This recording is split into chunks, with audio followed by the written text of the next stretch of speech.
നമസ്കാരം. പ്രവൃത്തി ചെയ്യാനുള്ള കഴിവിനെയാണ് ഊർജ്ജം എന്നതുകൊണ്ട് ഉദ്ദേശിക്കുന്നത്. താപോർജ്ജം, യാന്ത്രികോർജ്ജം എന്നിങ്ങനെ ഊർജ്ജത്തിന് പല രൂപങ്ങളുണ്ട്. ഊർജ്ജത്തെ ഒരു രൂപത്തിൽ നിന്ന് മറ്റൊരു രൂപത്തിലേക്ക് മാറ്റാൻ സാധിക്കും. പക്ഷേ ഊർജ്ജത്തെ സൃഷ്ടിക്കുവാനോ നശിപ്പിക്കുവാനോ കഴിയില്ല എന്നാണ് ഊർജ്ജ സംരക്ഷണ നിയമത്തിൽ പറയുന്നത്. അപ്പോൾ ഇന്ധനങ്ങൾ ഊർജ്ജം സൃഷ്ടിക്കുന്നുണ്ടോ? ഇല്ല എന്നാണ് ഉത്തരം. ഒരു ഇന്ധനവും ഊർജ്ജം സൃഷ്ടിക്കുന്നില്ല. നൽകുന്ന താപ ഊർജ്ജത്തിന്റെ സഹായത്തോടെ തന്നിലടങ്ങിയിരിക്കുന്ന രാസ ഊർജ്ജത്തെ ഗതികോർജ്ജമാക്കി മാറ്റുക മാത്രമാണ് ഇന്ധനങ്ങൾ ചെയ്യുന്നത്. ഇന്ധനം ഈ ഊർജ്ജ പരിവർത്തനം നടത്തുന്ന കാര്യക്ഷമതയെ ഇന്ധനക്ഷമത എന്ന് പറയുന്നു. ജ്വലിക്കുമ്പോഴോ രൂപമാറ്റം സംഭവിക്കുമ്പോഴോ ഉപയോഗപ്രദമായ ചൂടോ പ്രകാശമോ ഇവ രണ്ടുമോ നൽകുന്ന പദാർത്ഥങ്ങളെയാണ് ഇന്ധനങ്ങൾ എന്ന് പറയുന്നത്. ഇന്ധനങ്ങൾ ജ്വലനം വഴിയോ അല്ലെങ്കിൽ ആണവ പ്രവർത്തനങ്ങളെ പോലെ രൂപമാറ്റം സംഭവിച്ചോ ആണ് ഊർജ്ജ പ്രസരണം നടത്തുന്നത്.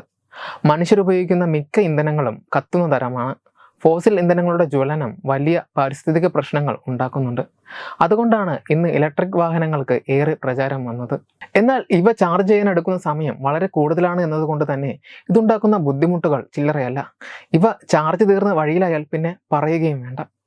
ഇലക്ട്രിക് കാർ 10 മിനിറ്റിലും ലാപ്ടോപ്പും മൊബൈൽ ഫോണും 1 മിനിറ്റിലും പൂർണ്ണമായും ചാർജ് ചെയ്യാൻ സാധിച്ചാലോ അത് വലിയ സഹായമാകും. ഇത്തരമൊരു അതിവേഗ ചാർജിംഗ് സംവിധാനം ഇന്ത്യൻ വംശജന്റെ നേതൃത്വത്തിലുള്ള ഗവേഷണ സംഘം കണ്ടെത്തിയതായാണ് റിപ്പോർട്ട്. അമേരിക്കയിലെ കൊളറാഡോ ബോൾഡർ സർവകലാശാലയിലെ അൻകൂർ ഗുപ്തയും സംഘവുമാണ് ഈ വിസ്മയ കണ്ടെത്തലിന് പിന്നിലെന്ന് വാർത്താ ഏജൻസി റിപ്പോർട്ട് ചെയ്തു. കൊളറാഡോ ബോൾഡർ സർവകലാശാലയിൽ കെമിക്കൽ ആൻഡ് ബയോളജിക്കൽ എഞ്ചിനീയറിംഗ് വിഭാഗത്തിൽ അസിസ്റ്റന്റ് പ്രൊഫസറാണ് Ankur Gupta. Proceedings of the national academy of സയൻസിന്റെ ജേണലിലാണ് ഈ അത്ഭുത കണ്ടെത്തൽ സംബന്ധിച്ച പഠനം പ്രസിദ്ധീകരിച്ചിരിക്കുന്നത്. അതിവേഗ ചാർജിങ്ങും കൂടുതൽ ആയുസ്സും വാഗ്ദാനം ചെയ്യുന്ന സൂപ്പർ കപ്പാസിറ്ററുകളിലൂടെയാണ് 10 മിനിറ്റ് കൊണ്ട് ഇലക്ട്രിക് കാർ പൂർണ്ണമായും ചാർജ് ചെയ്യാനാവുന്നത്.